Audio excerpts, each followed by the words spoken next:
Olá, Pedro. Olá, boa noite. Boa noite, tudo bem?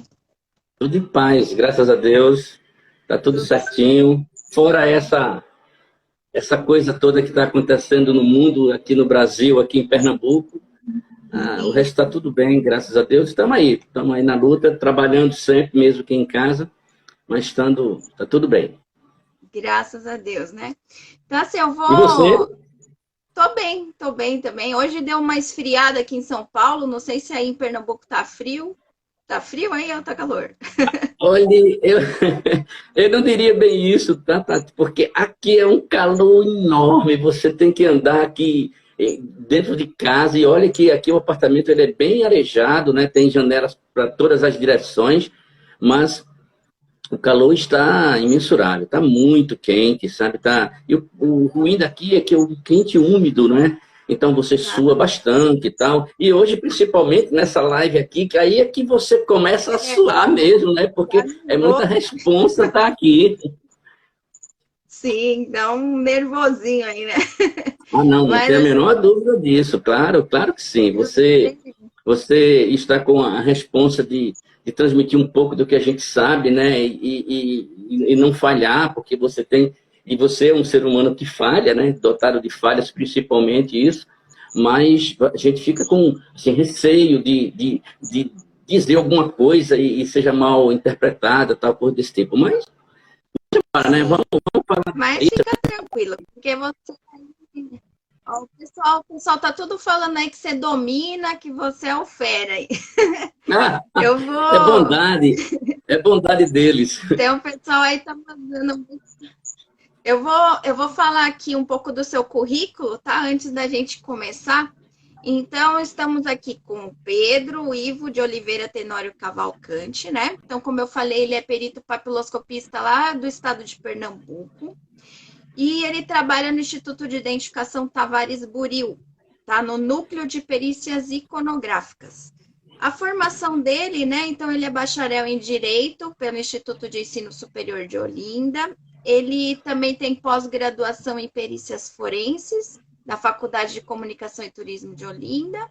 Ele fez alguns cursos aí pela Senasp, né? De investigação de estupro, retrato falado, análise criminal, investigação criminal, formação de formadores.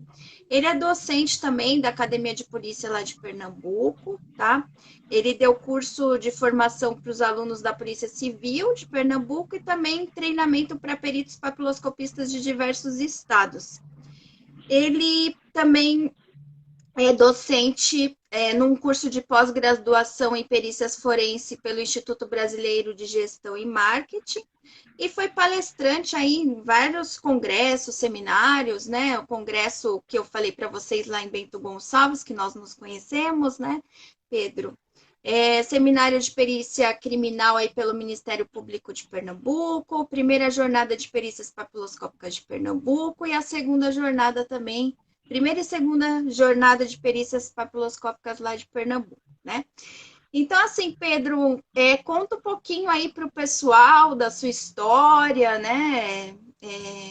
Conta um pouquinho aí como que você Bom, decidiu aí, né, ir para papiloscopia e para essa área. boa noite a todos, primeiramente. É um prazer enorme estar aqui, é uma honra muito grande ter aceitado o convite da Tatiana. Eu me sinto assim, muito honrado de estar aqui, né, com uma grande responsabilidade, mas vou fazer o melhor, né, vou dar o melhor de mim para que essa mensagem possa chegar da forma mais clara a vocês. Bom, como ela bem falou, eu sou advogado pela OAB Pernambuco, né, não posso exercer a profissão porque eu tenho dedicação exclusiva, né, na polícia. Isso começou de uma forma engraçada, até no momento em que eu estava no escritório e que houve chamado, né, para assumir no Estado, assumir o curso a profissão de papiloscopista, de perito papiloscopista. Eu fiquei em dúvida.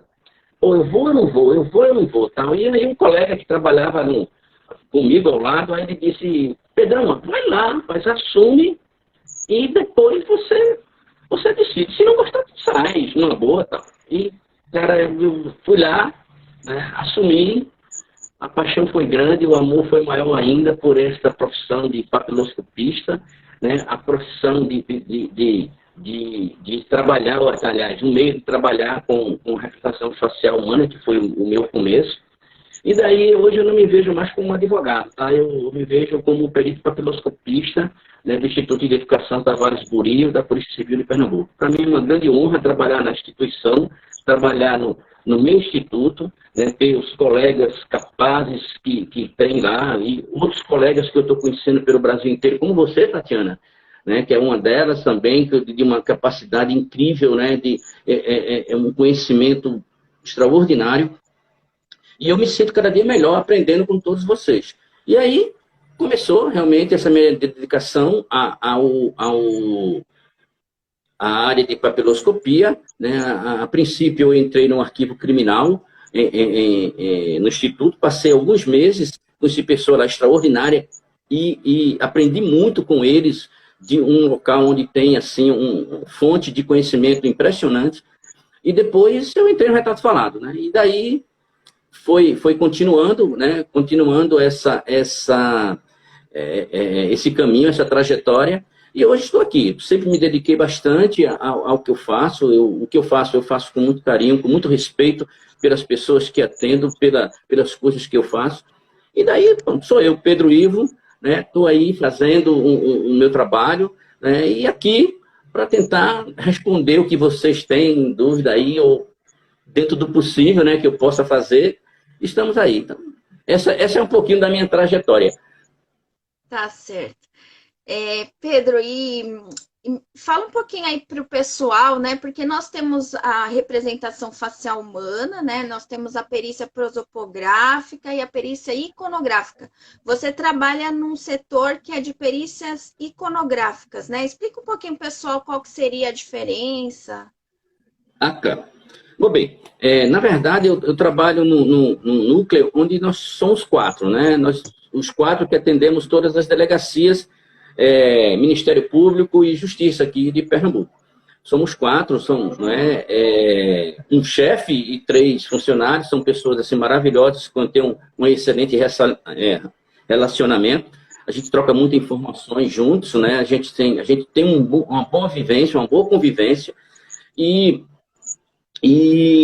na verdade, porque o nome de setor, de núcleo de iconografia, pelo simples fato. A iconografia, na verdade, é uma palavra grega, né, que vem de, salvo engano, ícono, imagem, grafia, alteração, descrição daquela imagem. E daí, tudo que tem de imagem, ela fica abaixo da iconografia. Tudo que você mexe em imagem, você está abaixo da iconografia. Porque isso no nosso entendimento. A iconografia, ela seria um gênero, né? E, por exemplo, a representação facial e corporal humana seria uma espécie, a prosopografia seria uma espécie da iconografia, né? As projeções de envelhecimento, rejuvenescimento, de disfarces, né? Também estaria abaixo. E um outro segmento que também nós fazemos no nosso setor, que é justamente a reconstituição facial e necrofacial humana. Então, todos esses, que são um total de 7, para nós, eles estão abaixo da iconografia. Esse é o motivo pelo o núcleo se chamar Núcleo Forense de Iconografia, não é? De perícias iconográficas. Então, na verdade, como tudo está dentro da iconografia, por isso o nome. A gente não separa da forma que algumas pessoas entendem. Não, fulano trabalha com prosopografia, fulano trabalha com projeções. Não, para a gente isso aí faz parte de um todo e acima dele vai estar a iconografia. Não sei se eu respondi, se... Sim, com certeza. E assim, você faz um trabalho aí que é inédito, né? Eu tô vendo aí várias pessoas comentarem aí para você falar um pouquinho que você faz o retrato falado aí do corpo todo, né? Você faz a representação, né, do corpo todo. E como que veio essa ideia? Como que surgiu você? Eu acho que é o único, né, no Brasil que faz essa parte assim do corpo inteiro, né? Isso foi interessante, né, porque isso se deu no ano de 2013, né, na verdade aconteceu assim. Eu fui com um outro colega, que por sinal eu tenho uma grande admiração por ele. Ele se aposentou, então, foi o Hinaldo, né, o Hinaldo Menezes, e numa viagem que nós fizemos para atender um caso, né, de uma vítima de estupro no interior do estado, né, chegando lá, nós preparamos a sala, né, a sala foi entregue pelo delegado, né, que cedeu uma sala muito grande para a gente trabalhar, e daí o Hinaldo ia só me acompanhando. O Hinaldo tem uma criatividade imensa, mas para essa área de imagens ele nunca quis saber muito não, sabe? Era um cara assim meio arredio com imagem. Eu não sei desenhar, eu não sei fazer isso, eu não quero saber retrato falado não. Bom, mas aconteceu uma coisa incrível nessa viagem, foi que eu estava fazendo um retrato falado com a jovem que tinha sofrido estupro, e ele ficou de lá da sala, né, na porta da sala, observando para que ninguém entrasse, que ninguém incomodasse coisas desse tipo. E daí, em alguns momentos, ele disse que reparou, né, e observou quando a vítima disse assim, mas eu não olhei muito para o rosto dele, eu olhava muito para o corpo dele, tá, mas eu não olhei muito para o rosto. E realmente, sinceramente, eu não lembro dela ter dito isso, mas ele gravou, até porque ele estava assistindo, e eu estava envolvido com a entrevista. E daí, nós atendemos uma outra pessoa também que estava lá, eu fiz um outro retrato falado no mesmo dia. Na volta da viagem, aí ele, no carro, disse, ô Pedro, por que você não faz o retrato falado de corpo inteiro? Aí eu olhei para ele assim e disse, ô irmão, de corpo inteiro? Que loucura é essa? Aí ele disse, sim, rapaz, eu acho que dá certo. Eu disse, olha, eu não vejo muito essa futuro nisso aí, não. Aí ele disse, rapaz, você não lembra não que ela disse que conhecia o corpo, que via o corpo do cara, mas não via a cabeça? Aí eu disse que via pouca coisa da face e tal. Aí eu disse, rapaz, em conclusão, nós viajamos cerca de quase 3 horas de viagem na volta, e ele sempre buzinando isso no meu ouvido, né? Passou, nós chegamos no instituto, os dias foram passando, e ele saiu de férias. E nessas férias, aí eu pensei assim, rapaz, eu acho que tem razão. E comecei a imaginar situações de uma vítima diante do seu algoz. E foi justamente quando veio aquela ideia. Por exemplo, quando é que você não vê o corpo? Em quais são as ocasiões? Normalmente, quando uma vítima é atacada, ou até mesmo uma testemunha de um determinado crime, o que é que o algoz faz? Baixa a cabeça. Aí foi justamente daí que começou a surgir as coisas. Quando você baixa a cabeça, você pode não estar vendo a face, mas você está vendo todo o corpo do indivíduo. E ele está percebendo que você não está olhando para ele. Porque ele não está vendo os teus olhos, mas você está filmando todos os outros detalhes. E daí veio aquela ideia, cabeça não anda sozinha, né? A cabeça normalmente está levando um corpo junto, né? Você tem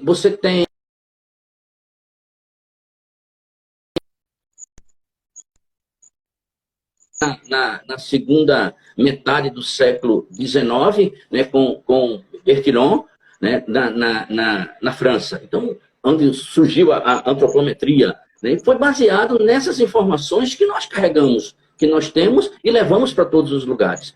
Então, às vezes, a cabeça você pode ver de relance e você conseguir marcar alguma coisa, como o olhar, né? O olhar é uma coisa que transmite muita informação, né? A boca também transmite muita informação. Normalmente, quando você está conversando com alguém, você está vendo olhos e boca, são as duas partes da face onde você se concentra mais. A boca porque está saindo a voz, e o olhar porque é aquela expressão, como o cara diz assim, o olhar é a alma, são os olhos da alma, uma coisa desse tipo assim, né? Então, eu disse, mas se você encobre isso, o que é que você tem para dar de informação? O seu corpo. Seu corpo carrega ornamentos, né? Você carrega um relógio, um anel, né? um cordão, uma camisa, você tem um jeito de andar. Então, tudo isso são informações que, agregadas a uma face, você tem um todo muito mais rico de informação, né? Ou de informações, para que alguém possa fazer uma investigação em cima daquilo. Ora, até então você tinha uma cabeça, e hoje você tem o quê? Você tem o corpo completo. Então, foi daí que começou justamente essa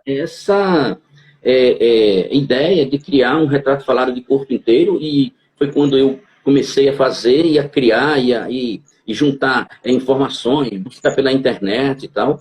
E juntando tudo isso aí, eu tive que testar com alguns colegas lá dentro do Instituto, inclusive com o próprio Final, porque ele já havia voltado de férias. O Paulo Sérgio, que é uma figura impressionante, estava lá do meu lado o tempo todo. Eu acho que muita gente aqui conhece o Paulo Sérgio. O Alexandre Brito, que nos deixou, entre aspas, né? Porque ele não sabe... Não sabe desligar.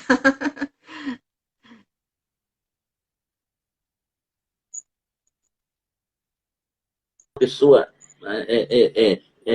adorada por muita gente, né? O Paulo Sérgio. Então, eu sempre estava lá junto com eles, com o Hinaldo. Olha, isso aqui tá bom, isso aqui tá bom.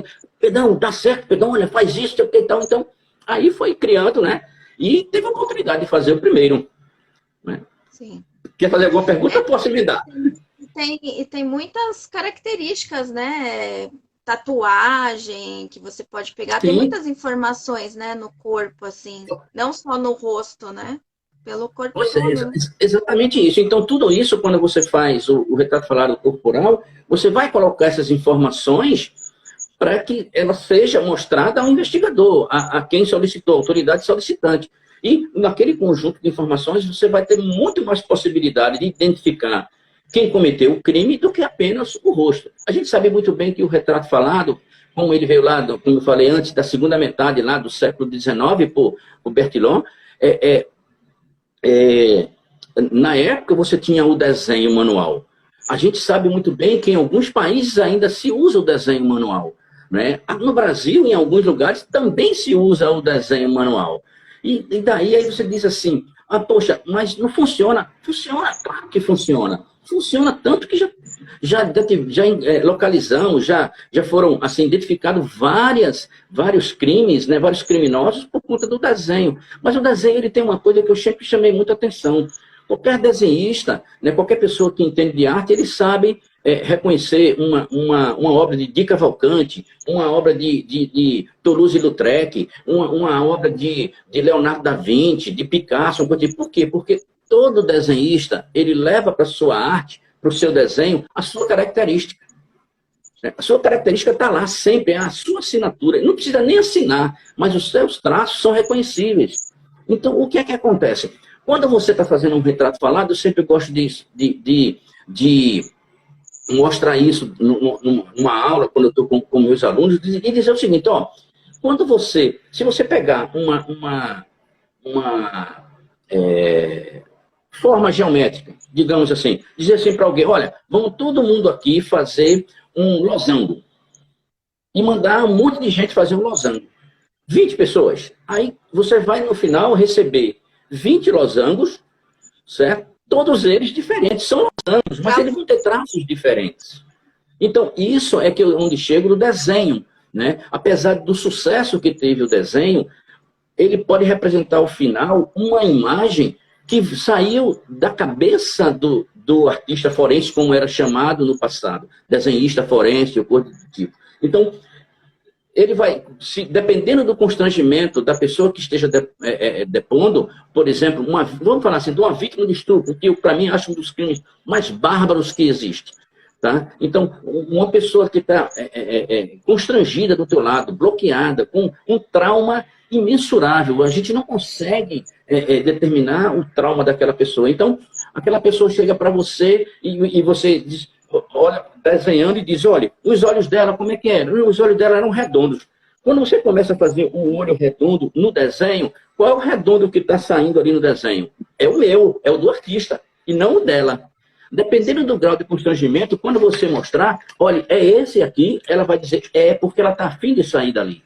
Tá? Aquilo ali constrange ela. Você está trazendo, né? Você está trazendo ela novamente a viver todos aqueles fatos. Até porque nós dizemos que toda vítima, quando está num processo de confecção de um retrato falado, ela é vítima novamente. É um processo de revitimização. Né? Porque ela é vítima de novo, ela está vivendo aquilo de novo. E aí tem muita habilidade de você chegar naquela pessoa, porque senão você causa um bloqueio. Então, por isso que o desenho, na minha opinião, ele pecava. Hoje não, hoje você tem as montagens em que o depoente ele vai escolher as suas partes. Você vai trabalhar no final com a parte metodológica de quê? De ter uma simetria perfeita, né? Uma simetria que toda face tem, a altura dos olhos. Então, você não vai botar um olho lá embaixo, no mesmo ângulo da boca ou do nariz. Você tem que ter uma simetria facial, né? E depois você vai trabalhar justamente com a parte morfológica, depois dos desenhos morfológicos, as solicitações que por acaso não podem acontecer, como por exemplo, tinha um sinal no rosto, você vai criar um sinal, a boca era maiorzinha, os lábios eram mais grossos, e tudo isso você vai ter essa habilidade para você fazer. Eu não sei se respondi a pergunta. Sim, eu só vou assim pegar um gancho no que você está falando, né? Porque assim tem muita gente que aqui eu sei que tem vários colegas que já trabalham, né, nessa área, mas tem, ó, cheio de impressões digitais, tá vendo? Árvore de impressões digitais.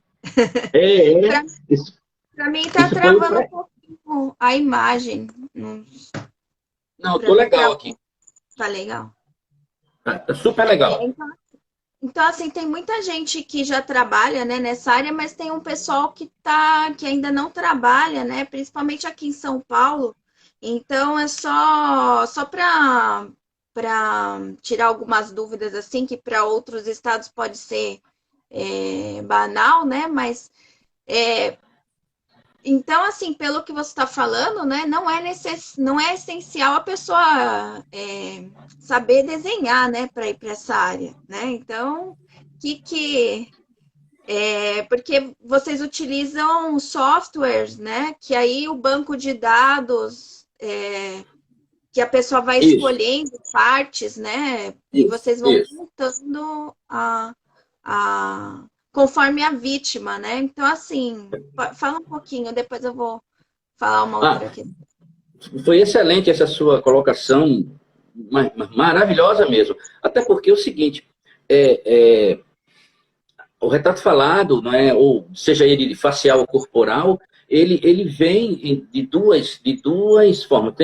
Tem a parte do desenho, da construção da imagem, mas também tem a parte de abordagem daquela pessoa que vem ali depor. Então, se você for um exímio desenhista, né, se for aquela pessoa que entende de arte como ninguém, um Caruso da vida aí, sei lá, e tantos outros, você vai montar uma imagem com a maior tranquilidade do mundo. Mas aí, e aquele outro seu lado de abordagem à pessoa que está lá?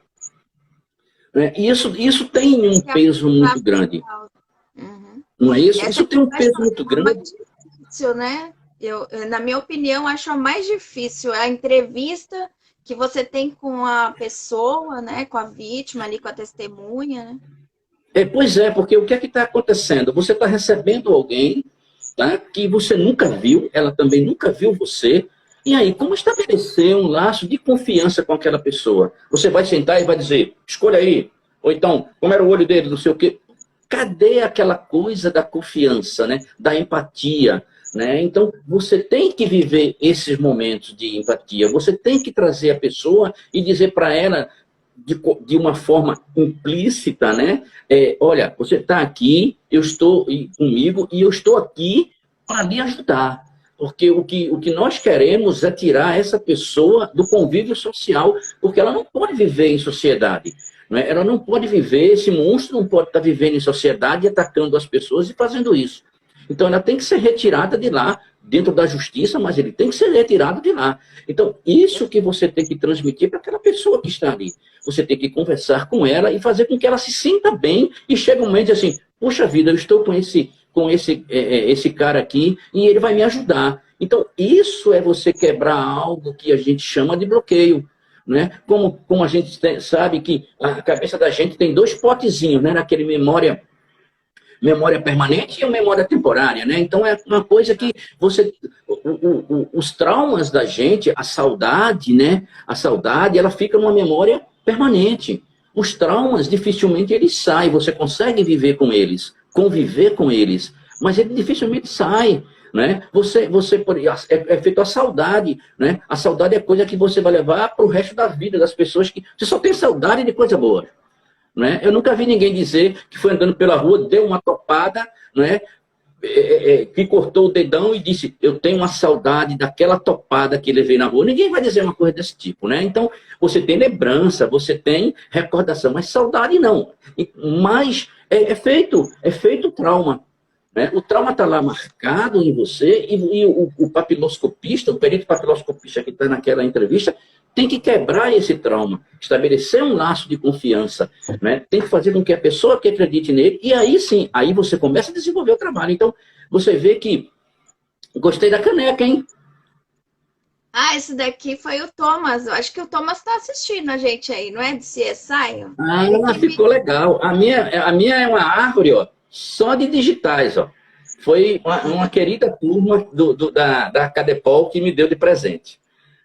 Bom, mas aí é o seguinte, então o desenho, hoje o software ajuda você. Você tem que treinar, claro, tem que treinar, você tem que se aperfeiçoar, mas o software ajuda você. Eu acho que o que é muito importante é justamente essa sensibilidade que você tem com a pessoa que está ali, com o depoente, independente dela ser testemunha ou dela ser vítima.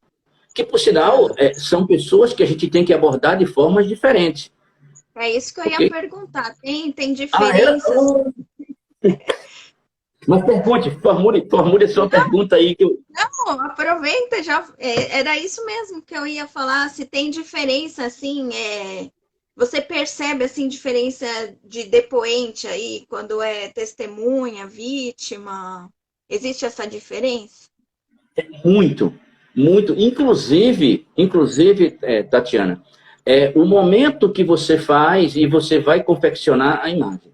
Essa coisa da testemunha e a coisa da vítima, ela é, assim, imprescindível para você ter um resultado, assim, eu diria, satisfatório do trabalho. Explico.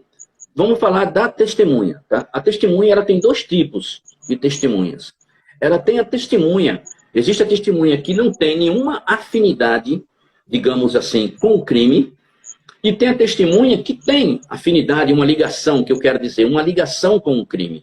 Aí você, mas uma testemunha tem ligação com o crime? Sim, pode ter sido um ente querido que sofreu aquele crime, não é? Pode ser um amigo querido, um parente querido, né? Uma pessoa muito próxima, uma pessoa que você tem um relacionamento bom. Então, você naquilo ali, você construiu um grau de afinidade com aquela pessoa.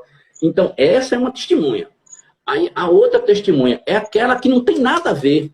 Estava no local errado, na hora errada, tá? E ia passando e viu o crime. Tá? Então, viu o crime. Se você não... Essa pessoa que viu o crime, por acaso, ela tem uma particularidade.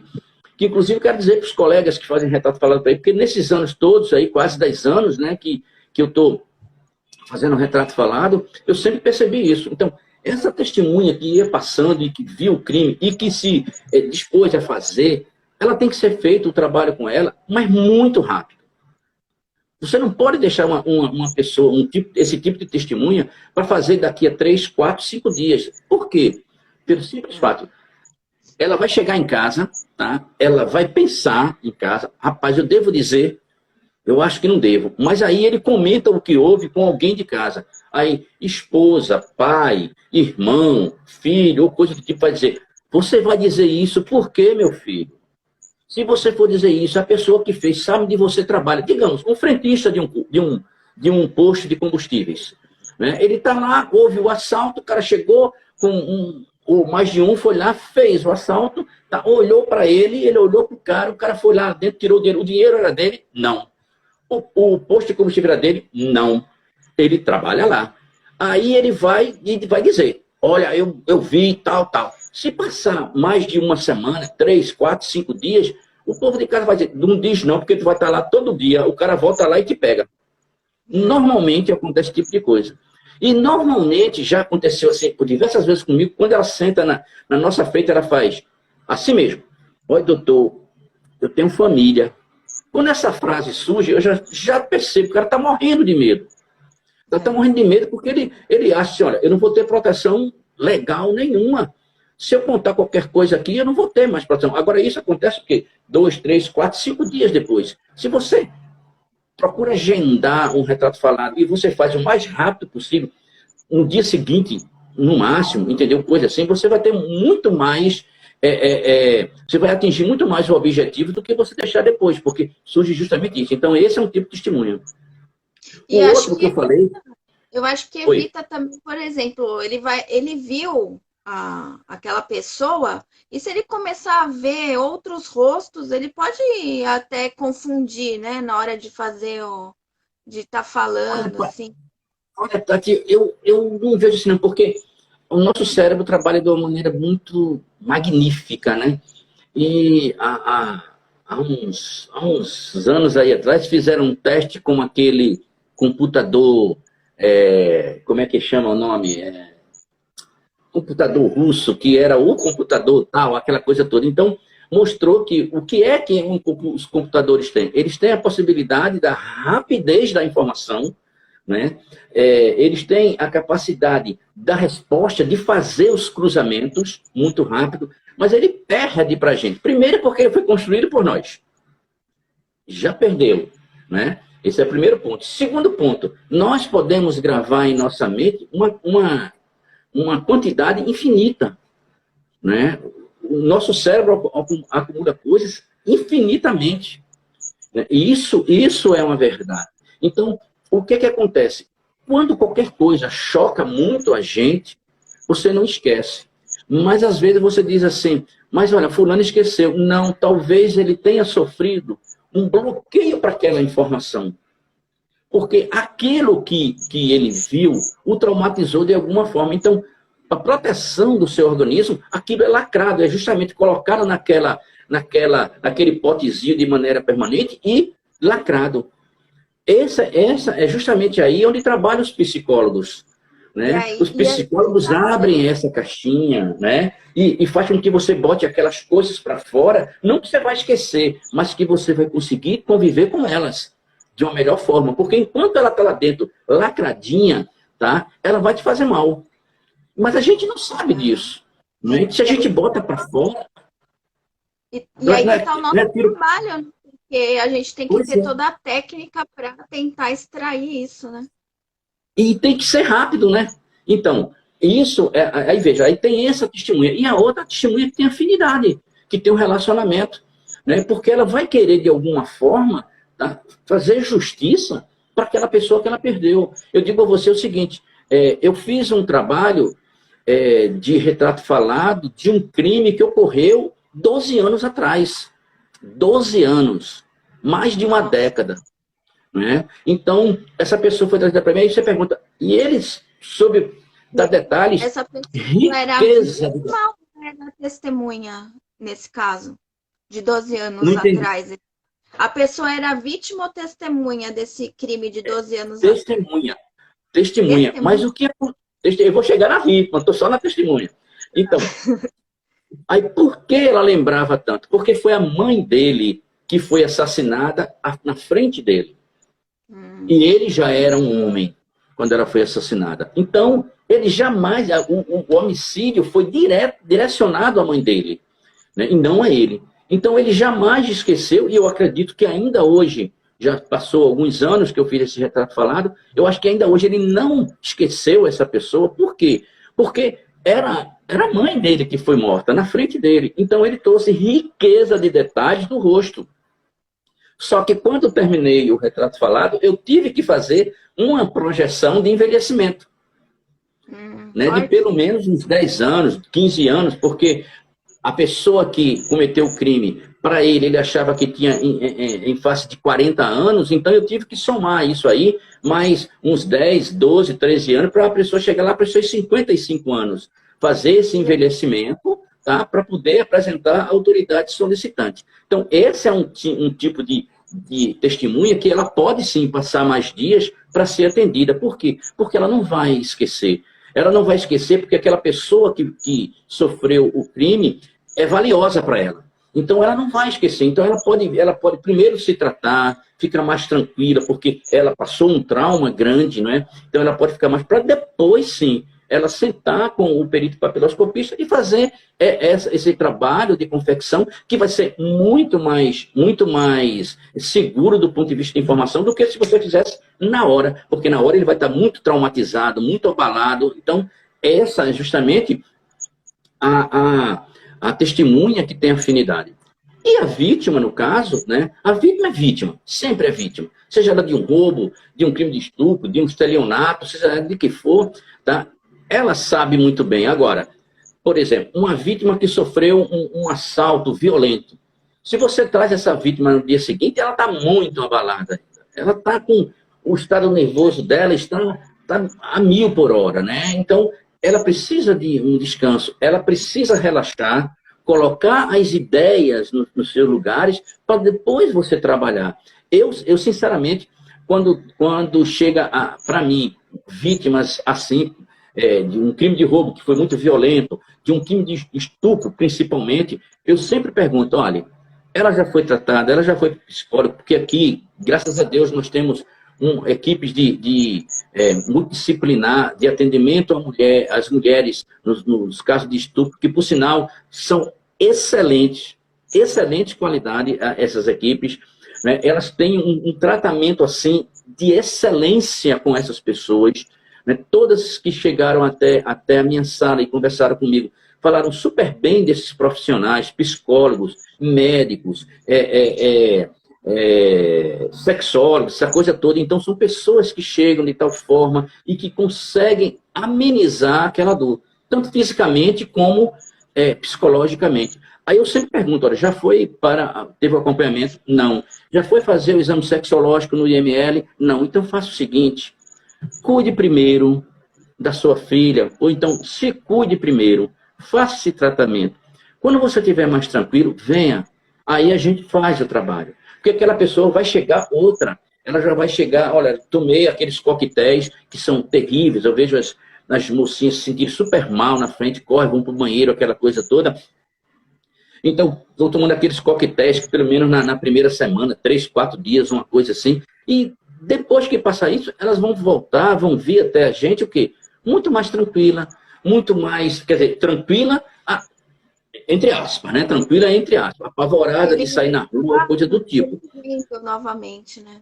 Pois é, mas elas estão melhores do que no dia seguinte.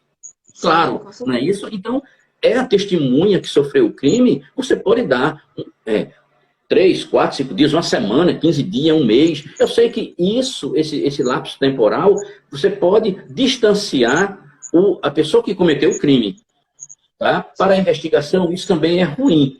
Você fazer isso 1 mês, 3 meses, 1 ano depois, não é uma coisa boa. Agora, essas informações, no caso da vítima, está lá guardadinha. A gente precisa trabalhar aquilo ali para tirar aquelas informações, mas elas estão guardadas. Sim. E assim, você já atendeu alguém assim que estava com muito medo? Assim, deve atender, né, direto, pessoas que têm muito medo, assim, mesmo que já passou esse tempo, mas o que você faz assim para tentar extrair informações? Medo como vítima ou medo como testemunha? Os dois.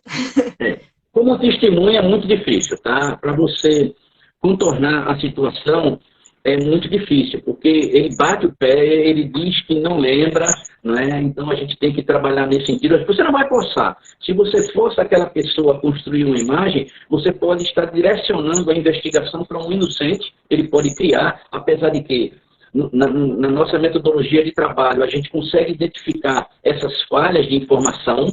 Não é? Eu li alguns livros, assim, eu li um livro muito interessante, sempre que eu não posso, eu leio novamente, quando eu estou assim, muito bom para ler, porque ele é um livro que você tem que estar muito assim, tranquilo para ler, que é o livro que foi baseado naquele filme Lie to Me, que era uma série inglesa, né, que é aquele Mente para Mim, que você consegue ver os movimentos faciais, né, as expressões faciais, corporais do indivíduo, e aí você vai fazendo o acertamento de mentiras e de verdades.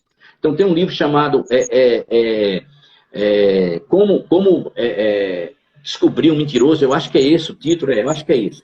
Então, é uma enciclopédia, eu acho, porque ele tem um monte de informações muito interessantes para você observar em alguém quando está fazendo um depoimento para você. Então, algumas técnicas eu uso para aquilo ali, tá? E fora as outras que eu aprendi com a minha professora e meu professor Solange, que é a minha professora, o Márcio Mendes, que é um exímio trabalhador também, tanto quanto Solange. Eu digo que são os pais aqui, eles ficam pé da vida, eu digo que são os pais do Retrato Falado aqui de Pernambuco, né? O Nil também, que trabalha comigo, que é uma pessoa extraordinária, né? Um garotão, tem idade de ser meu filho, mas é uma pessoa muito amiga também, que a gente troca ideias. Então, essas coisas a gente vai percebendo na entrevista se a pessoa está mentindo ou não. Tá? Porque acontece, às vezes, de você criar um crime. Tem alguns casos que eu passei, que as pessoas estavam tentando criar uma situação em que, na verdade, não houve o crime. Então, tá? Isso que eu ia perguntar também, se tem... Pois é, então... Se você percebe que está enrolando, né? Pois é, escolhendo... Não existe digamos assim, uma coerência nas escolhas das peças que são mostradas, entendeu? A pessoa não olha para a tela direito, não olha para você direito, está lá com a visão lá para cima, procurando talvez alguma informação. Então, isso dificulta muito, e quando a gente faz o laudo ao final, porque todos esses trabalhos que nós fazemos, o retrato falado de corpo inteiro, o retrato falado facial, né? Os laudos prosopográficos, de rejuvenescimento, disfarces, todo esse, a gente faz o laudo. E no laudo, a gente, além de explicar a metodologia que foi feita, como foi feita, as ferramentas que construíram aquele laudo, além disso, a gente dá uma opinião no final, uma conclusão do perito que fez, em relação não só ao trabalho, mas à pessoa que estava ali na frente, no caso das representações facial e corporal. A gente vai dizer, olha, se comportou bem, tal, tinha muita coerência no que estava escolhendo, no que estava fazendo. Então, tudo isso a gente coloca no laudo, que é para dizer para o delegado, normalmente são os delegados, né, dizer para ele, olha, foi isso que nós convivemos, foi assim que essa pessoa conversou com a gente. Então, tudo isso a gente passa de tal forma que você vai ter um laudo robusto. Tá? Então, os nossos retratos falados aqui, tudo que a gente faz de imagem dentro da iconografia, a gente faz com laudo, assinado ao final e entrega com laudo. Todo ele só sai com laudo. Sim, e voltando para essa coisa de enganar, eu não sei se dá tempo de eu contar um casinho aqui bem rápido, pode ser? Claro que dá. Dá sim. Eu trabalhei num caso em que a mocinha, quando chegou para mim, ela estava assim, não, porque eu não vi direito, e foi dentro de uma Kombi, não sei o que, tal, e contou e narrou um caso para mim. E eu achei assim, a história dela um tanto quanto assim, cavernosa, como diz a maioria, que é muito cavernoso, tal, aquela coisa meio obscura, né? E daí, quando eu fiz todo o laudo, e as escolhas dela foram completamente incoerentes. Ela escolhia um olho oval, outro olho redondo, um olho mais claro, um olho escuro, né? Um nariz mais aberto. Então, aquela riqueza de informações, nós fizemos o retrato falado, claro, uma imagem que eu suspeitei, mas quando eu fiz o laudo eu disse que não havia nenhuma coerência nas informações dela, que ela, por diversas vezes, ela não sabia o que escolher, tal, e que poderia ser uma história criada. Aí, quando eu fiz o laudo, que o investigador, comissário veio pegar, aí eu disse, olha, aqui está o laudo, tal. Aí ele disse, olhou para mim e disse, doutor, o que o senhor achou? Aí eu disse, olha, aqui está escrito o que eu achei, né? Eu achei que houve muitos detalhes, que ela falhou, assim. Ele disse, doutor, o que aconteceu foi o seguinte, doutor, que é a nossa linha de investigação. Ela é menor de idade, daí por ser menor de idade, ela saiu de casa com a coleguinha, dormiu na casa do namorado, não é? E quando acordou já era o dia seguinte, dormiu com o namorado, era o dia seguinte. Então, para ela justificar ter saído da casa, ela voltou para a casa da amiga e criou a história que tinha sido estuprada em um carro voltando para casa. Aí eu disse, como é? Ele disse, foi. Isso, nós estamos trabalhando nessa linha, porque a pessoa que ela diz que viu do carro que ela entrou, ninguém conhece ele. Por que ninguém conhece ele? Ela disse, olha, como é que uma pessoa faz transporte, esse transporte alternativo, né, de Kombi, essa coisa toda, e tem um ponto lá num determinado lugar, que na praça onde reunia os outros motoristas também, e que ninguém conhece, nunca viu esse carro, nunca viu esse motorista, nem esse cobrador. Então, nós achamos que a ideia é toda fantasiosa e veio simplesmente corroborar com o que eu tinha feito no laudo. Então, eu achei assim aquela coisa, e eu desconfiei. Então, justamente essa técnica que a gente sempre exercita, que faz com que a gente chegue Isso não quer dizer que nós somos infalíveis. Pode ser que alguém sente na nossa frente e consiga mentir assim, majestosamente, e a gente entre naquela liga. Isso acontece, claro que sim. Não somos infalíveis de forma alguma. Nem quero ser infalível, eu quero ser, assim, errar mesmo, porque errar faz parte da nossa essência. Né? Então, sim. Mas acontece de pessoas... Uma pergunta aqui que encaixa com o que você está falando agora, que o Marcelo Casado de Alagoas está fazendo aqui, ó.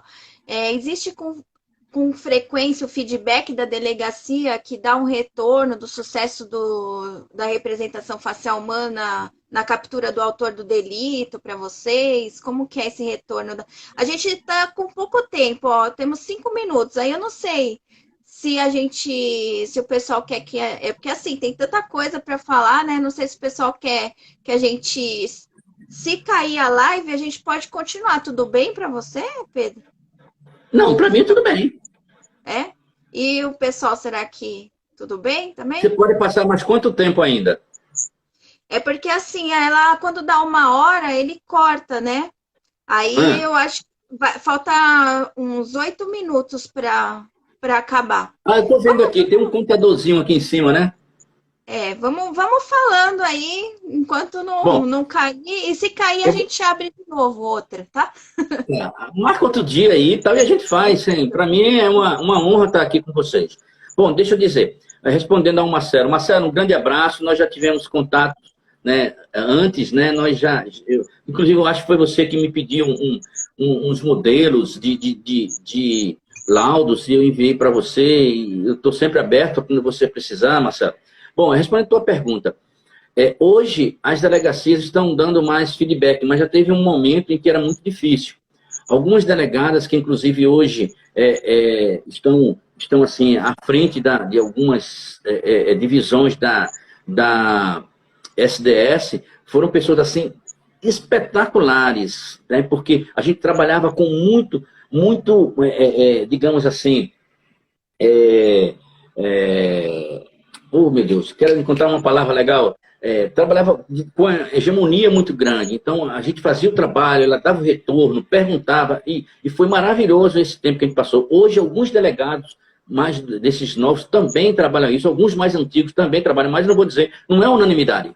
Tá? Tem delegacia mesmo que a gente faz um trabalho, a gente manda, a gente não sabe se prendeu, não sabe de nada tal. E alguns não, alguns insistem, sabe? Liga, Pedrão, olha, a gente pegou aquele cara, não sei o que tal. Então, isso é muito importante, porque esse feedback, ele dá justamente elementos para saber onde a gente está errando.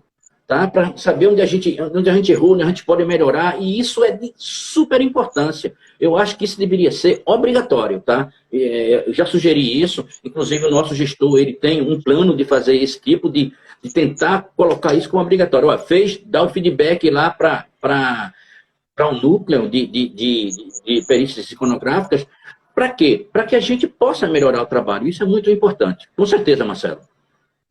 Legal. Ô Pedro, o pessoal tá pedindo, se cair a live a gente continua, você topa? O Cadu falou que vai pedir pizza, vai ficar até meia-noite. Mas eu não tenho pizza não.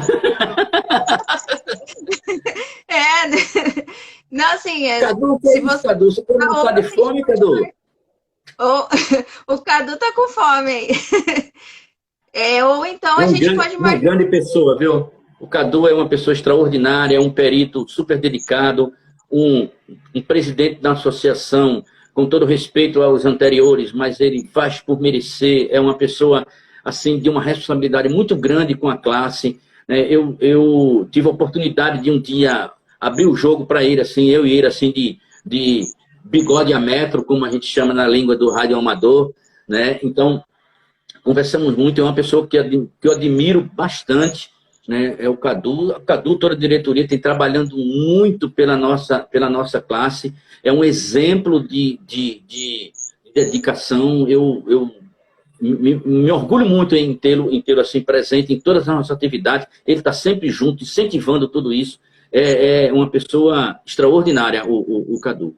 Mas, vamos continuar. Vou mandar um abraço aí para o Caveiras News, que está pedindo aí, né? Um abraço aí, que ele falou que notícias policiais, né? Ele passa notícias policiais. Ó, o Cadu falou que vai encomendar a pizza pra gente.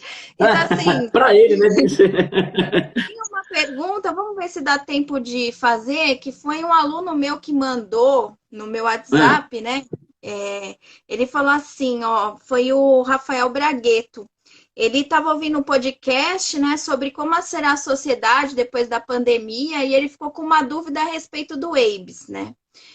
Uma das hipóteses que foi levantada no programa é que o ato de usar máscaras na rua vai se tornar um hábito, e essa prática, aí ele está perguntando se essa prática não pode prejudicar muito a atuação do reconhecimento facial, né?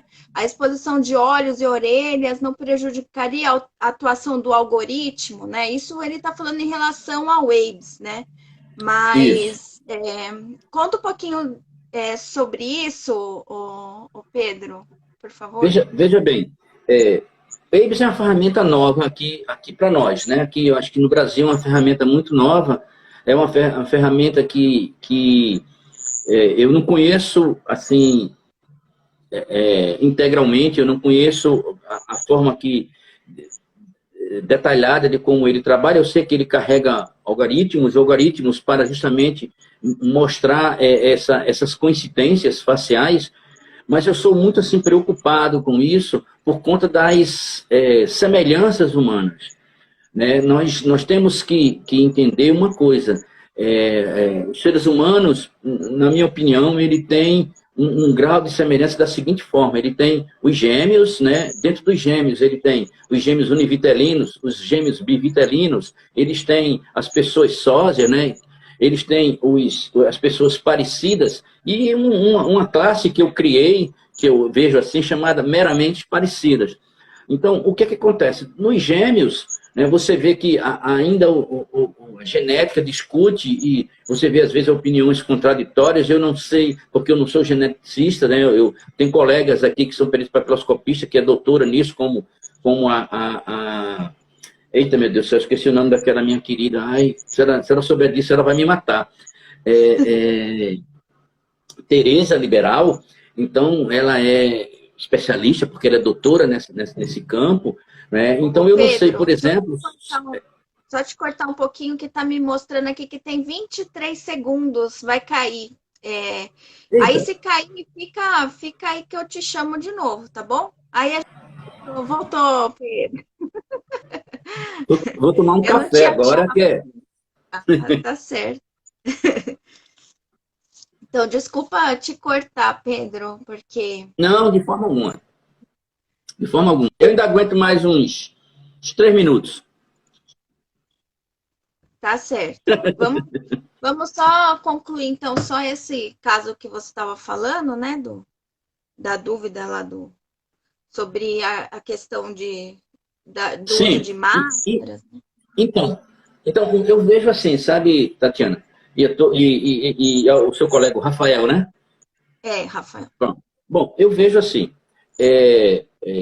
esses sistemas de reconhecimento facial que existem no mundo inteiro, eles trabalham com algoritmos pesados, inclusive, que é para você justamente ler toda essa simetria e morfologia da face humana. Eles têm problemas nas suas concepções, até porque o algoritmo ele tem que ser muito pesado para ele ler o máximo possível, ter o máximo possível de informação para fazer esse confronto. Outro detalhe, é necessário que tenha um banco de dados poderoso de informações dessas pessoas. Se você quer procurar, você tem que ter, por exemplo, um banco de dados todo criminal ali dentro, com imagens diferentes, imagem de frente, imagem de perfil, lateral, né? Então, para que isso? Para que o algoritmo projetado possa ler tudo isso. Nós tivemos, recentemente, no estado de Salvador, reconhecimentos pelo EIBS, de alguns elementos que haviam fugido, né, das penitenciárias, e estavam, parece que no carnaval, uma coisa desse tipo assim, e foram encontrados e posteriormente presos, né? Pô, magnífico isso. Só que o que acontece é o seguinte: é uma comparação de 1 para 1. É como eu diria assim para você, olha, você pega a minha imagem, está lá de frente no banco de dados. Aí diz, eita, Pedro saiu correndo de frente da tela e foi lá para o meio da rua. Aí eu pego, tá? Mando procurar a imagem de Pedro. Olha, eu já tenho ela no banco de dados, então eu estou procurando lá a imagem de Pedro. Quando eu vejo a imagem de Pedro, eita, beleza, olha Pedro ali. Então o que aconteceu? Fica aquela coisa de 1 para 1. Assim é muito bom, mas quando você começa, por exemplo, você tem bilhões de pessoas no mundo. Quantos são? São 6 bilhões de pessoas, ou mais um pouquinho. Aí, vamos levar, por exemplo, Rafael, para o caso da China. Da China só não, dos países asiáticos, onde as pessoas têm um semblante muito parecido. Né? Os olhos puxados, aquela coisa toda. Né? Até tem gente que tem unidade assim, eita, lá vem um caminhão cheio de chinês guiado pelo japonês, que quer dizer assim, que é tudo igual. Né? Então tem essas coisas. Então, o que é que você faz?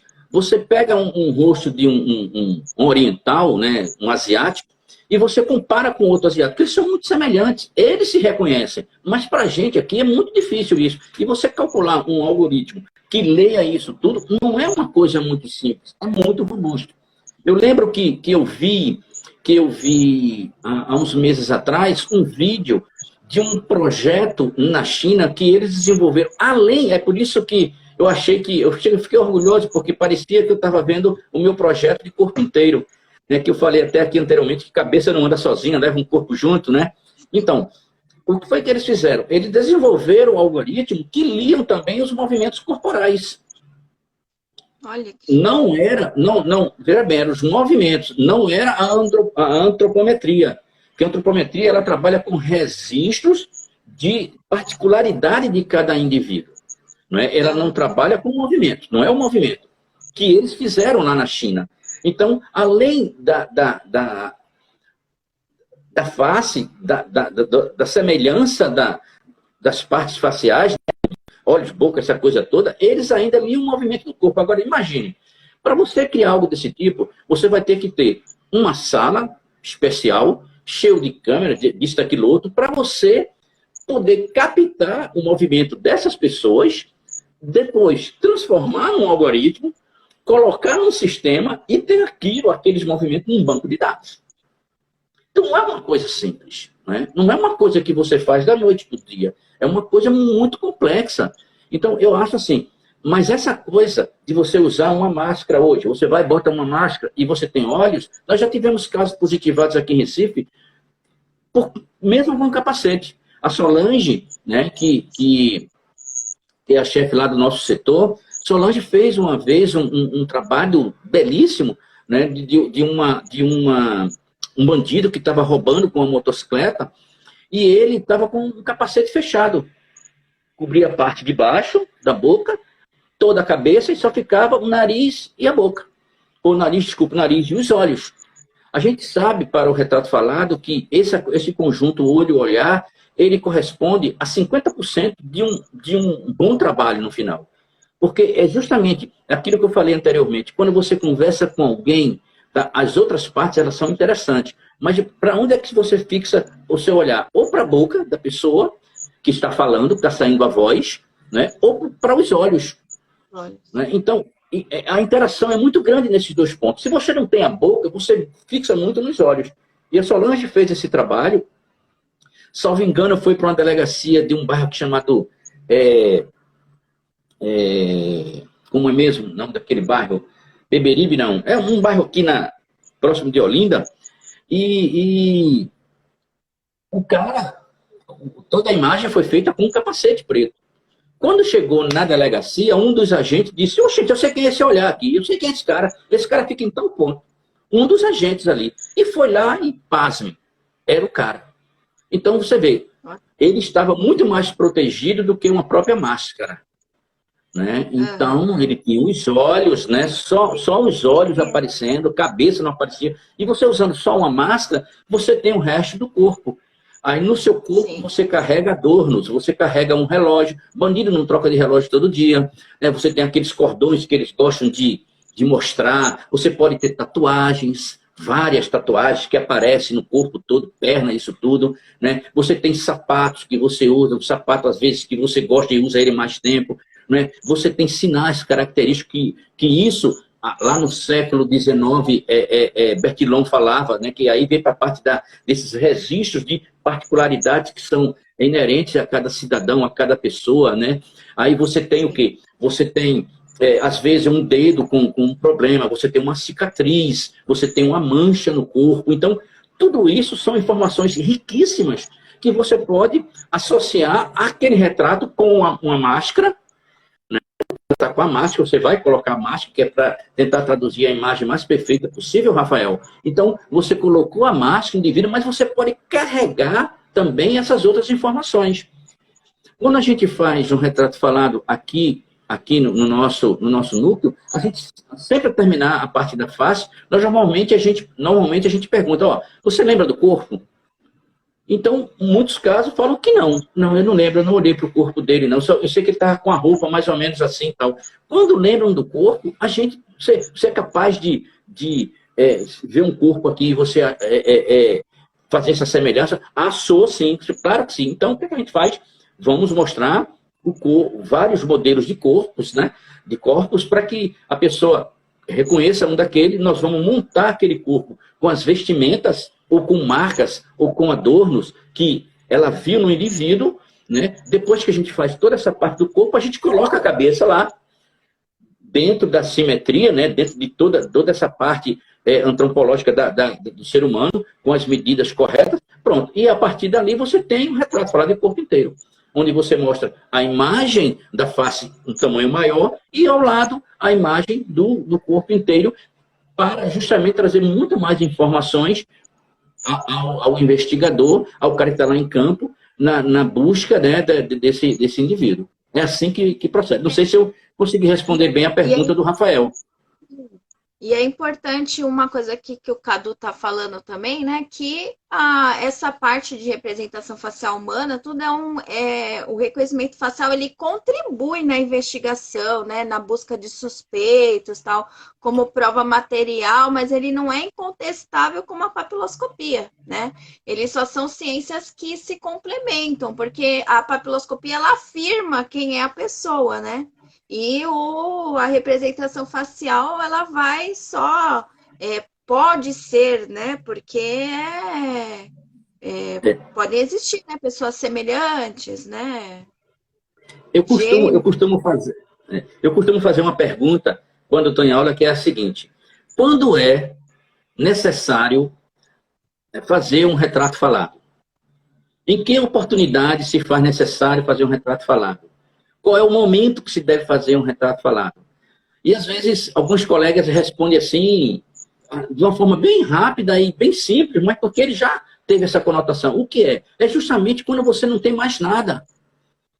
Né? Você não tem uma câmera que filmou, tá? Você, às vezes, não tem uma testemunha. O que resta ali é o quê? A cabeça, a lembrança, né, de alguém que presenciou ou que sofreu o crime. É a única coisa que você tem. Então, você vai trabalhar ali dentro, naquela lembrança. Você vai abrir aquela caixa que está manchada, que está terrivelmente lacrada. Você vai, na entrevista, é isso que eu digo da importância, você vai retirar aquilo daquela pessoa. É quando você não tem mais nada para você fazer um retrato falado. E, olha, o retrato falado, ele ainda tem justamente isso que você acabou de falar. Né? Essa formatação, ela não pode ser precisa. O retrato falado, ele tem o objetivo de diminuir o universo de suspeitos. Ele não procura individualizar ninguém. Ele quer diminuir o universo suspeito. Se numa multidão, olha, quem foi que cometeu um crime? Era um cara com aparência asiática. Você já cortou um monte de gente daquele lugar. Mas ele tinha um cabelo grande. Você já cortou outro monte de gente. Então, é isso que leva o retrato falado. É você diminuir aquele universo de suspeito, dando mais oportunidades para a investigação localizar alguém. Né? Porque acontece muito, já aconteceu aqui de você encontrar o bandido que cometeu o crime hoje, tá? Você encontrá-lo no presídio. Olha, como é que ele cometeu o crime que estava no presídio? Ele fugia, né? Ele dizia que ia trabalhar e o trabalho dele era cometer mais crimes. Estava no semiaberto e isso já aconteceu. E o retrato falado levou de volta às grades. Né? Então, essa coisa do retrato falado para dizer taxativamente que ele identifica, isso foi, eu acho que foi a grande falha a única grande falha de Alfonso Bertillon. Eu acho, essa é a minha opinião, tá? Eu acho que ele morreu por depressão por conta disso. Porque quando... não, aí você diz, pô, que conclusão maluca desse cara. Não, porque a gente, quando começa a trabalhar com essas coisas, a gente fica meio maluco também. Então, vê bem, o que é que eu acho?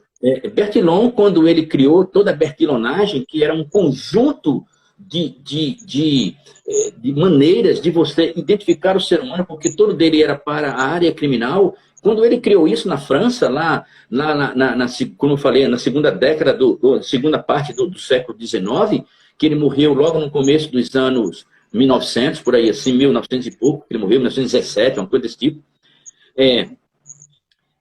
A metodologia dele era adotada nos Estados Unidos, né? Então, só que aconteceu uma coisa que eu acho que foi justamente a partir desse momento que trouxe o trauma para ele, porque era tido como a metodologia mais segura, que era essa coisa da antropometria. Você medir os braços, tamanho de orelhas, tamanho dos olhos, a direção dos olhos, tudo de cada indivíduo, e ele registrava tudo isso em fichas que provavam que uma pessoa com aqueles características era o criminoso. Aconteceu nos Estados Unidos a história de uns gêmeos, William alguma coisa. William West. Pronto! William West. Exatamente. Um é o West, o outro é o Will West. Um foi preso, né, e depois se descobriu que o que estava preso era inocente, o que tinha cometido o crime era justamente o que estava livre.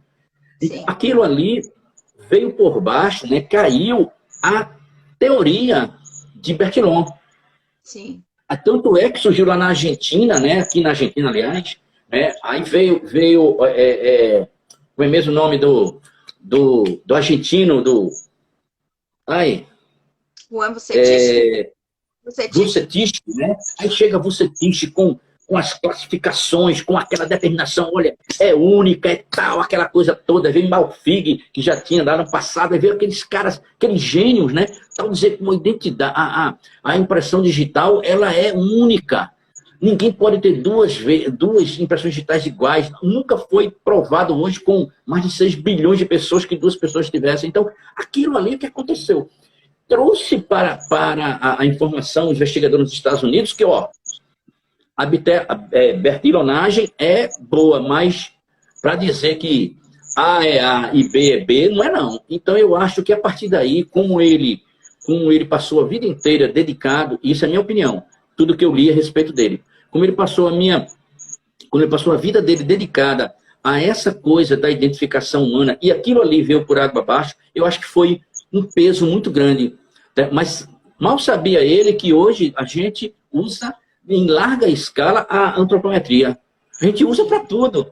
Né? A gente usa para calçar sapatos, né? A gente usa para usar um óculos, a gente usa para colocar um aparelho dental. Tudo está dentro das medições antropológicas, né? Então, hoje você vai fazer um algoritmo para identificar a face de alguém, você usa o que? A antropometria. Você vai ver os tamanhos daquele olho onde você criou o algoritmo daquela pessoa. Você vai fazer um exame prosopográfico. Você vai fazer essas medições também na imagem padrão para ver se ela coincide com a imagem questionada, né? Então, você vai montar um rosto humano, você vai usar a antropometria também, porque você tem que saber onde vai ficar cada olho, a dimensão, a distância que tem de cada olho de um para o outro, as linhas, né, convergentes que tem em cada face. Então a gente usa isso. Eu acho que ele hoje dorme bem porque o mundo gira, né, essa coisa de identificação em cima da antropometria. Apesar de que algumas coisas que utilizam hoje para identificar pessoas ainda são ruins, porque a íris, a tamanho de orelha, esse coisa que a gente sabe que a íris morreu, não pode mais. A orelha cresce o tempo todo. Então, mas voltando aqui para o nosso caso de retrato falado, né, eu queria assim, só fazer um comentário aqui sobre o retrato falado de corpo inteiro, que foi uma coisa muito interessante que surgiu aqui com a gente. E quando eu terminei de fazer a primeira imagem, que ela ficou realmente assim, legal, eu não tinha ainda testado para valer. E, coincidentemente, uma jovem que foi vítima aqui no interior de um estupro, eles vieram me procurar, né, foram no instituto e queriam fazer o retrato falado desse cara, que ele está bancando o terror na cidade do interior, coisa desse tipo. Então, o que foi feito? Eu fiz o retrato falado do rosto dele. Tá? Quando terminou, aí eu disse, vai ser hoje ou nunca? Né? Aí fiz a pergunta para ela. Você lembra do corpo? Ela disse, lembro. Tem certeza? Tenho. Aí, escolha aqui um corpo. Aí mostrei diversos corpos para ela, que eu já tinha montado um banco de dados de corpos, de adorno, de roupa, disso tudo. E ela escolheu. Né? Escolheu as roupas, tal, a gente montou. Quando estava todo completinho, ela emocionou-se. Né? Ela chorou um pouquinho, né? Que era ele, que era ele, que era ele, que era ele, que era ele e tal. Conclusão, nós enviamos para a autoridade policial esse material. E no dia seguinte, eu gosto de contar esses dois, porque um tem muita coisa a ver com o outro. No dia seguinte, chegou uma outra vítima também, vítima de estupro, assim, de outra cidade do interior, próxima a essa. E nós fizemos também o retrato falado. E quando terminou, eu também ofereci o de corpo inteiro. Nós fizemos. Então, foram 2 dias seguidos dos 2 primeiros retratos falados de corpo inteiro que temos conhecimento na América do Sul. E, para nossa gratidão, né, para nossa felicidade, para... Né, a gente como perito, né, a gente com o trabalho que a gente desenvolve, o segundo que foi feito no dia seguinte, com 12 dias ele positivou. 12 dias. A polícia militar estava na rua fazendo uma ronda desse interior e ela estava de posse do retrato falado de corpo inteiro e da face e olhou, viu o cara. Disse, aí o agente, o policial disse, eita, é o cara. Aí abordaram, ele estava com mais 2, já estavam se organizando para soltar uma loteria. Aí ele foi preso. E o outro, que foi o primeiro que eu fiz, com 24 dias depois, ele foi distribuído, foi publicado na cidade do interior, alguém ligou para o centro. A polícia foi lá e pegou o cara. Eu vi, né, o corpo dos dois, de um deles, né, o outro, a delegacia não mandou assim um feedback, só a imagem dele de busto, não vi o corpo, mas o segundo, eu vi o corpo inteiro dele, né? Então, realmente ficou muito parecido. Aí as pessoas dizem, você fez um trabalho extraordinário. Não fui eu que fiz o trabalho. Quem lembrou foi a pessoa que estava na minha frente. Né? Eu sou apenas uma interface entre ela e a máquina, né? Então, eu sempre me vejo assim, eu não sou eu que faço. Né? Eu sei que todas as vezes que eu saio daqui para fazer um retrato falado, né, eu peço muito a Deus que guie minhas mãos, né, que guie a minha cabeça, para que eu possa fazer um resultado e que possa trazer justiça para alguém. Então, eu sempre faço isso, e isso tem me recompensado muito, mas eu sempre digo, não sou eu que faço, né? Não sou eu que fiz esse retrato legal, não sei, tá? Foi a pessoa, foi aquele papo, foi a empatia que houve ali, né? Foi ela que foi precisa, foi aquela pessoa que foi precisa nas informações, e que nós, por conta disso, chegamos a um resultado satisfatório, que foi posteriormente pesquisado, foi investigado, e chegaram àqueles algozes. Então, isso me deixa muito feliz, né? Por essa razão de poder ter ajudado naquele momento. Tá? E o retrato falado foi justamente isso, de corpo inteiro. Foi justamente isso, ele foi um complemento do que nós já tínhamos no mundo inteiro. Tá? Então, hoje é um trabalho que eu gostaria muito de fazer mais cursos, de mostrar como é feita essa montagem, porque eu acho que os colegas de diversas partes do país podem se utilizar sim e chegar a resultado mais satisfatório ainda, chegar mais próximo, a gente conseguir muito mais resultados positivos. E eu estou sempre aqui, ó. O Cadu está me escutando aí, ele sabe muito bem disso. Eu estou aqui de peito aberto, tá? de coração aberto para fazer e mostrar assim, esse pouquinho do que eu conheço para todos vocês. E ainda digo uma coisa, eu não sei se já disse isso para você, mas eu gostaria de repetir, se por acaso isso aqui, que eu já disse. Não adianta nada para mim eu ter esse conhecimento, né, esse pouco conhecimento que eu tive, essas coisas que eu desenvolvi, e não transmitir isso para ninguém. Aí eu digo, foi que eu fiz se eu não fizer isso? Eu não fiz nada na minha vida. Então, a gente precisa transmitir, sim, os nossos conhecimentos para que eles se perpetuem, para que alguém chegue e os faça melhores, né? Que procurem aperfeiçoar e que lá na frente alguém passe de uma forma muito mais eficaz, muito mais completa, com muito mais realismo. Então, eu acho que isso é importante. Porque não adianta, né? Não adianta fazer isso e ficar com aquilo seguro, eu não ensino a ninguém. Não, pelo contrário. Quer aprender, quer conhecer o que eu conheço, vamos sentar, eu vou te ensinar com a maior boa vontade do mundo. Eu tenho a maior boa vontade do mundo. Quem me conhece, quem me conhece de perto, sabe disso, sabe que eu sou assim. Então, eu estou externando isso aqui agora para vocês aí de São Paulo, para vocês aí de todo o Brasil, tá? Que se quiserem, tá? A gente pode manter aí um contato. Cadu é muito, muito legal para esse tipo de coisa, porque ele consegue interagir com todo mundo e montar alguma coisa. E a gente faz, pode ter certeza disso. A gente está aí para se ajudar, né? Eu acho que é a união da gente. Eu sou apenas uma argola dessa corrente tão grande, né? Que somos nós, peritos papiloscopistas. Então, sintam em mim uma argola dessa corrente, e eu estou pronto para fazer força com vocês, para ajudar na forma que for possível. Qualquer dúvida, podem ligar para mim, fiquem à vontade. Se quiserem perguntar, perguntem. O que eu puder ajudar, podem contar comigo sempre. Se quiser marcar outra live aí para a gente conversar, a gente conversa numa boa, saber de outras coisas. Fiquem à vontade. Olha, o pessoal está fazendo muitas perguntas, né? Mas aí não vai dar para a gente responder hoje, e a gente pode conversar de marcar uma próxima, né? E com certeza São Paulo está precisando que você venha dar um curso aqui para a gente, porque nós vamos, né, começar nessa área aí, e nós estamos precisando bastante, né? Então depois eu vou conversar com o Cadu aí para a gente tentar ver, fazer um esquema aí.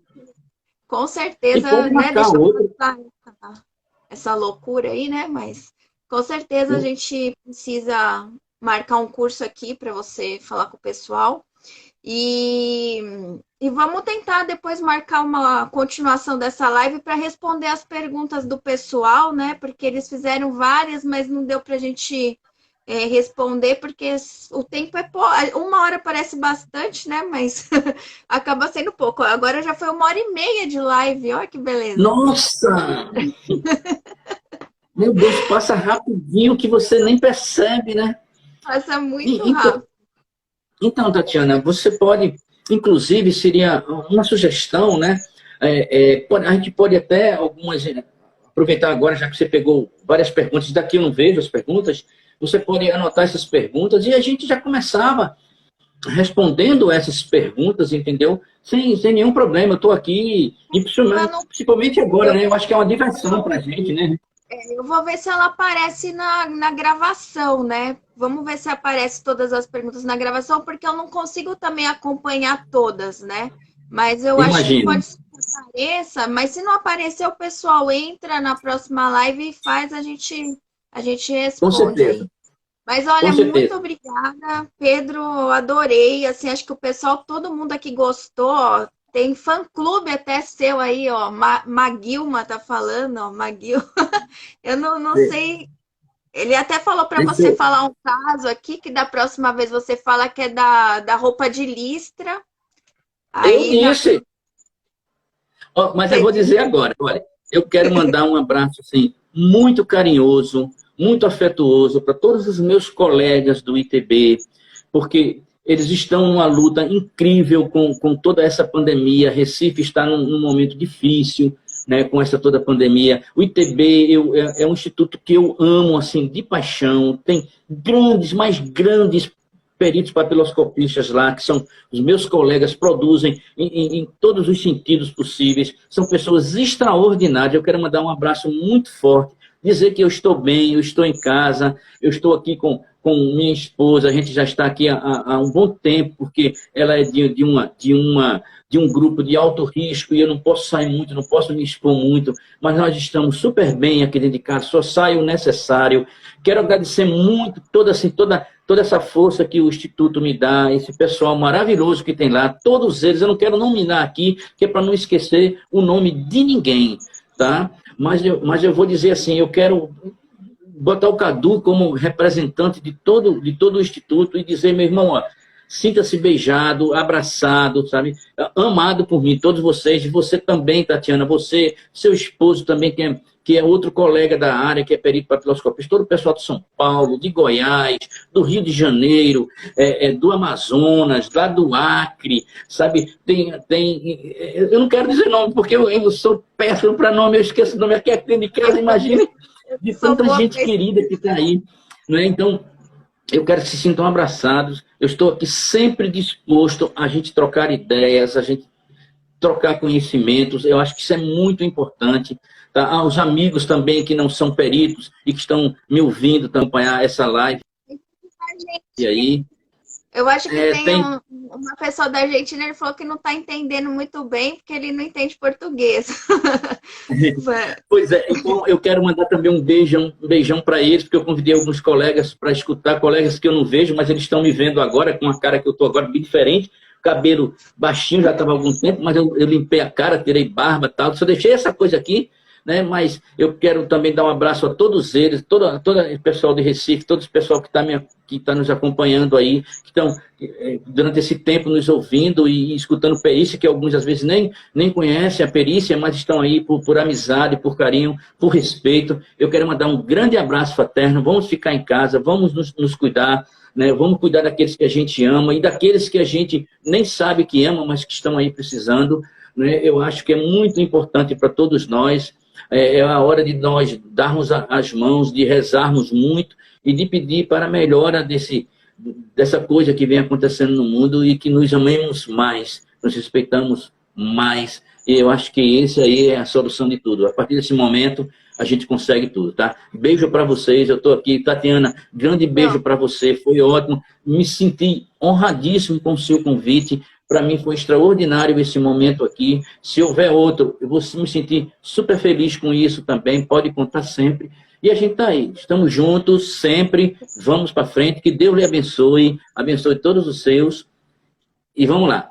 Pedro, eu adorei. Assim, eu que me sinto honrada aí por você ter aceito o convite, né? E acho que todo mundo amou, até o pessoal tá perguntando, tá pedindo assim para fazer uma próxima live assim sobre técnicas de entrevista, e a gente pode tentar, na verdade, não falar de técnicas, mas falar assim de casos, né, que surgiram e tal. E tem até o Cadu perguntou se podia dar uma sugestão, mas aí eu acho que é em outra área, peraí. Ele fala assim, ó, para a gente marcar uma outra live e falar sobre perícia papiloscópica em local de crime, alinhando a coleta de material genético. Temos uma perita papiloscopista doutora em genética, Ana Tereza, e a própria Ludmila, perita em DNA e papiloscopia. Podemos marcar aí, vamos falar. Tereza, show de bola, viu? Eu conheci a Tereza. Foi a doutora que eu falei, a competência demais, ela é incrível, Tereza Liberal, é incrível. Sabe, ela realmente ia fazer muito bom agrado. Então, aí a gente pode marcar uma próxima assim, para tirar dúvidas e para falar um pouco dessas técnicas de entrevista, né, numa outra live. Então, assim, a gente está tentando, sabe, marcar várias lives assim para falar de várias áreas, né? Então, até a próxima que a gente vai ter vai ser com o papiloscopista aqui de São Paulo, que é o Fernando, né?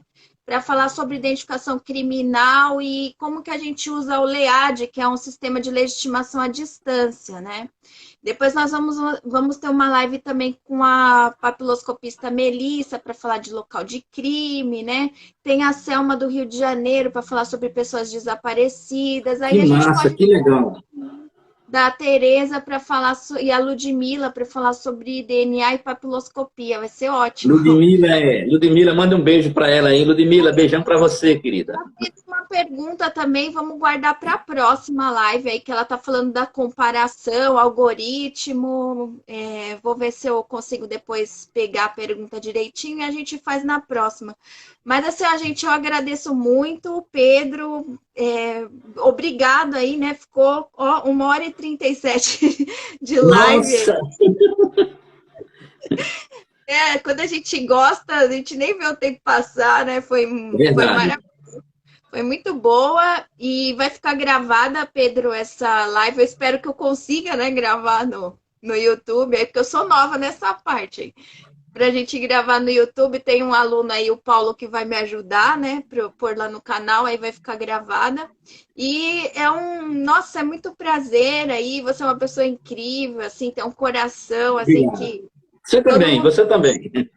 né? A gente admira muito o seu trabalho, assim, tudo, né? Eu fico impressionada pelo trabalho que você faz e parabéns.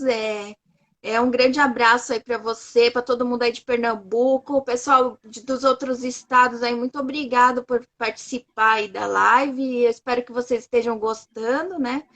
E vamos aí, né, lutando aí pela valorização da nossa carreira, né? Boa noite e tudo de bom para todo mundo. Até mais.